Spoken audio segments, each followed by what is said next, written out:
দেখেছি মধুর হাসি সোনার বাংলা। বৈষম্য বিরোধী ছাত্র আন্দোলনে নিহতদের স্মরণে সিরাজগঞ্জের শাহজাদপুর উপজেলার শাহজাদপুর সরকারি কলেজের শহীদ মিনারে মোমবাতি প্রজ্বলন কর্মসূচি পালিত হয়েছে। প্রজ্বলিত মোমবাতি হাতে নিয়ে 1 মিনিট নীরবতা ও শহীদদের রুহের মাগফিরাত কামনা করে দোয়া মোনাজাত করা হয়। আজকের আমাদের সর্বশেষ কর্মসূচি ছিল শহীদ মিনার প্রাঙ্গণে শহীদের স্মৃতিচারণে মোমবাতি প্রজ্বলন অনুষ্ঠান। আমরা এটা সম্পন্ন করলাম, খুবই ভালো লাগছে শহীদদের প্রতি শ্রদ্ধা নিবেদন করে।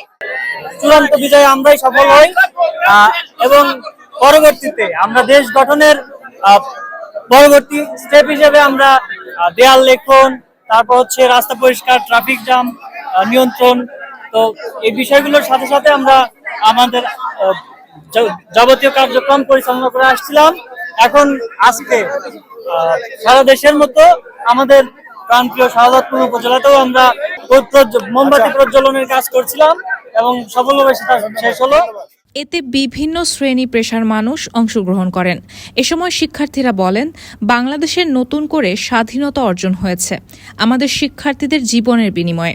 তার অবদান আমরা কখনোই ভুলব না, আর ভোলার মতোও নয়। শুধু সারা বাংলাদেশ নয়, বিশ্ববাসী মনে রাখবে।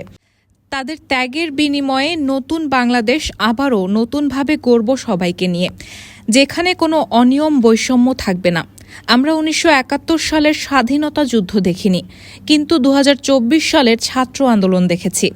আমাদের জন্য জীবন উৎসর্গকারী এই বীরদের আমরা সারা জীবন স্মরণ করব, সম্মান জানাব। রায়হানা মুন, সবার কথা।